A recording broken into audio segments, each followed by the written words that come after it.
Hello, everyone, and welcome back to Mr. English Channel, where learning English is easy and fun. I'm Emily.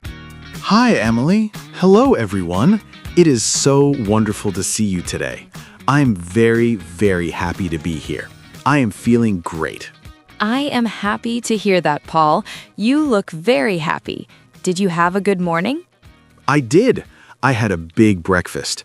I had eggs, toast, and a very large coffee. Now I have a lot of energy. How about you, Emily? How are you today? I am doing very well, thank you. The sun is shining today, and that always makes me smile.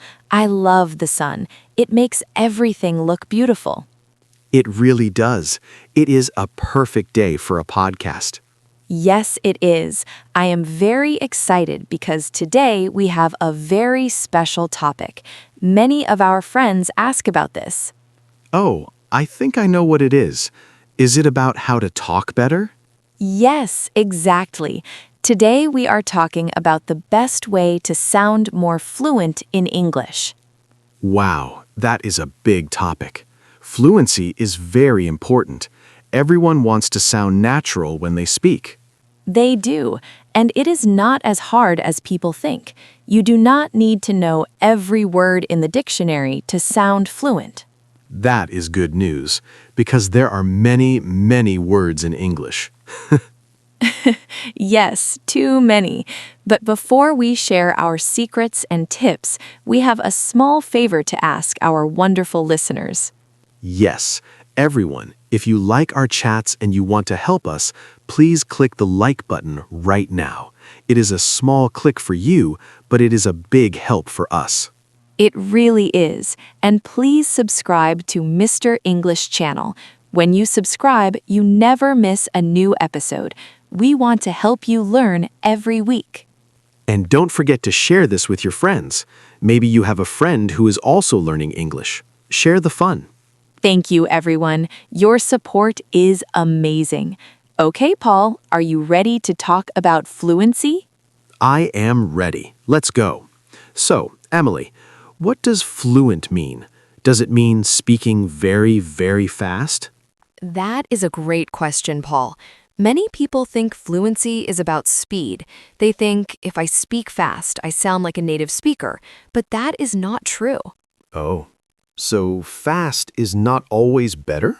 No. Sometimes speaking too fast makes it hard for people to understand you. Fluency is more about flow. It is about how the words connect together.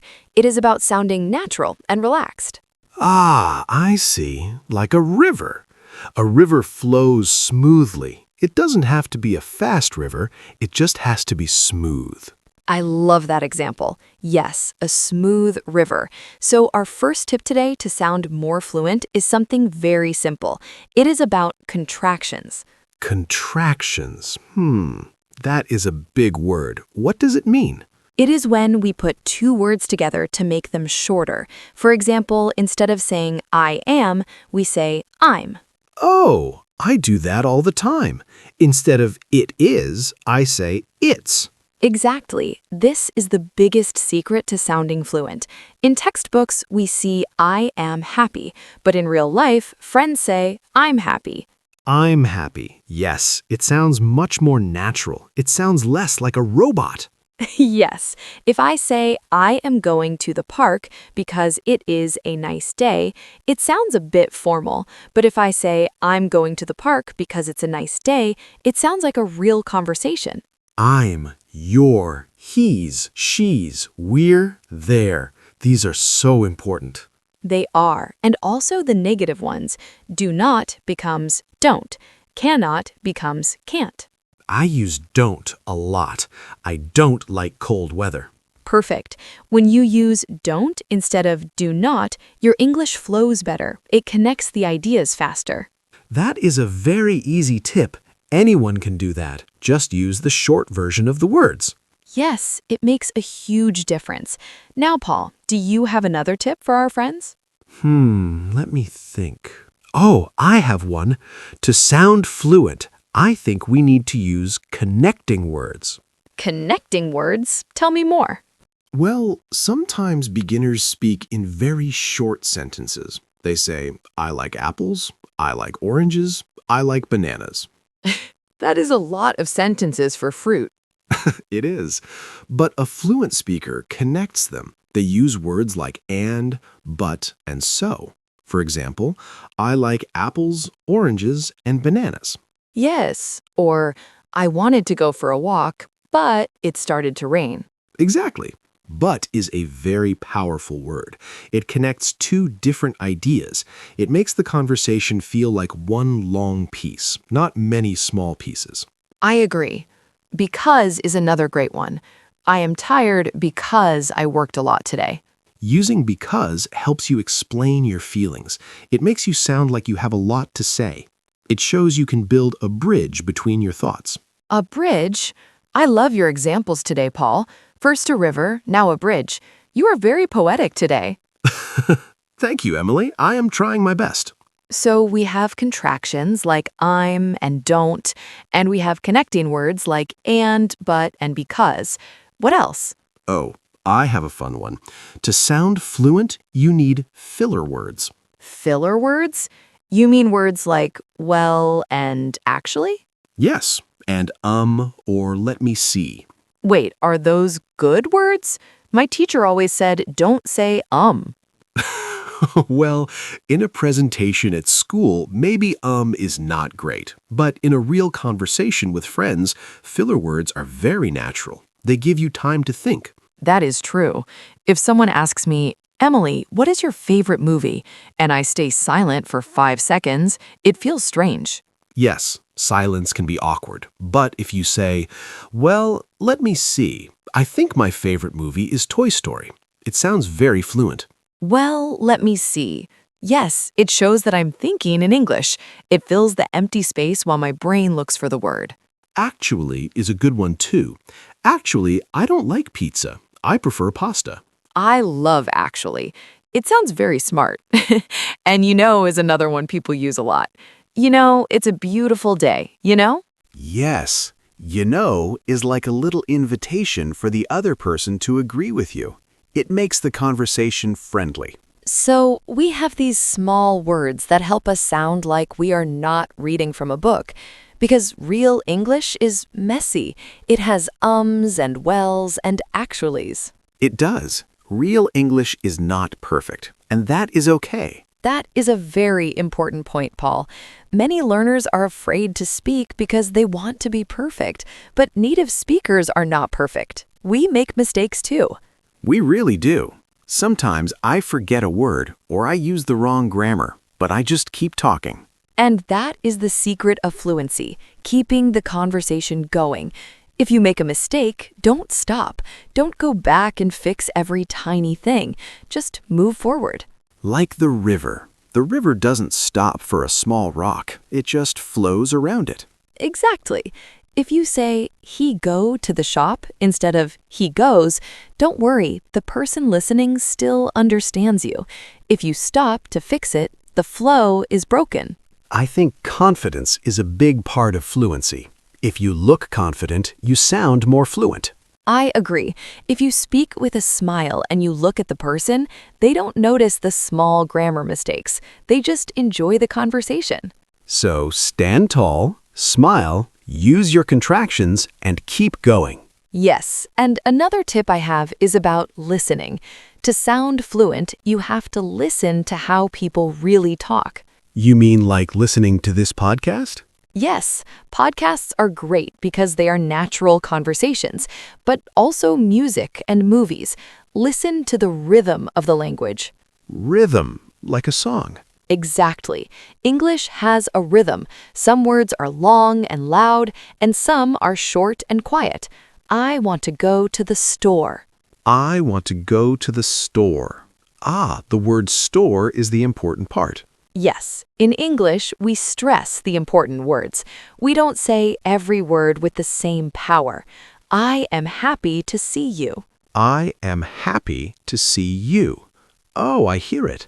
The rhythm makes the language sound musical. When you copy that rhythm, you sound much more fluent. You don't sound like a computer.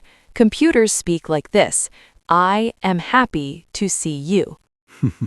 That sounds very boring. It does. So try to listen and copy. If you hear a phrase you like in a movie, say it out loud. Copy the emotion and the speed. I do that with songs. I hear a song and I sing the words. It helps me learn how words stick together. Songs are perfect for that. Words and songs often link together. For example, pick it up. We don't say pick it up. We say pick it up. Pick it up. It sounds like one word. Yes, this is called linking. To sound fluent, try to link your words. If one word ends with a consonant and the next starts with a vowel, link them. Like an apple. An apple. Yes, or check it out. Check it out. Check it out. Wow, that sounds very cool. It does. It makes you sound very comfortable with the language. This is so much good information, Emily. We talked about contractions, connecting words, filler words, not being perfect, rhythm, and linking. We did. It is a lot, but our friends can practice one thing at a time. Maybe this week you only practice using I'm and don't. That is a good idea. Don't try to do everything at once. Start small. Exactly. Paul, I have a question. When you were learning things, did you find it hard to be natural? Oh, yes. I remember when I started my job, I was very nervous. I spoke very slowly, and I was afraid of every mistake. But then I started to listen to my colleagues. They said things like, "How's it going?" and "Catch you later." Catch you later. I love that phrase. It means goodbye. Yes, and when I started using those small phrases, I felt more like part of the team. I didn't sound like a student anymore. I sounded like a friend. That is the goal. We want our listeners to feel like they can be friends with anyone in English. You know, Emily, I think we should practice a little bit of what we talked about. Let's have a small conversation using some of these tips. Okay, let's do it. Let's pretend we are meeting at a cafe. Okay, I will start. Hey, Emily, how's it going? Well, actually, I'm a bit tired today, but I'm happy to see you. How about you, Paul? I'm doing great. I just had a big coffee, so I have a lot of energy. Do you want to get a cookie or something? Ooh, a cookie sounds good, but I shouldn't. Actually, you know what? Let's do it. I love chocolate cookies. Perfect. Let's check it out. That was great, Paul. Did you hear our tips? We used how's it going, I'm, actually, well, but, and check it out. And it felt so much more natural than saying, "How is it going, Emily? I am tired, but I am happy to see you." Yes, it feels like a real chat between real people. I hope our listeners can try this at home, even if you are talking to yourself in the mirror. Yes, talking to the mirror is great practice, or talking to your dog or cat. They are very good listeners and they never correct your grammar. My dog loves it when I speak English to him. He just wags his tail. That's the spirit. Wow, Emily, we covered a lot of ground today. I feel like I learned a lot too. Me too. It is always good to remember these things. Sometimes we forget to relax when we speak. Yes, relaxing is the most important part. If you're relaxed, the words come out easier. It's true. Well, Paul, I think we are almost at the end of our episode. Time flies when we are having fun. It really does. But before we go, let's remember the main points we talked about today. Good idea. I remember we started with contractions, like saying I'm instead of I am and don't instead of do not. It makes everything sound much smoother. Yes, and then we talked about connecting words, using and, but, and because to build those bridges between our ideas so our sentences aren't so short and choppy. Right. And my favorite part was the filler words, using well, actually, and let me see to give our brains a little extra time to find the right words without having a long, silent pause. Exactly. And we shouldn't forget about linking words together, like check it out or an apple, and following the rhythm of English. Stress the important words. And the most important thing of all, don't try to be perfect. Just keep the conversation flowing like a river. Mistakes are okay. Mistakes are definitely okay. They show you are trying and learning. Well said, Paul. We hope these tips help all of you sound more confident and fluent when you speak English. Yes, we believe in you. Just take one small step every day. And now it is your turn. We want to hear from you. Yes, please. Leave a comment below. Tell us which tip was your favorite, or tell us one English contraction you use a lot. We love reading your comments. It makes us so happy to see you practicing your English with us.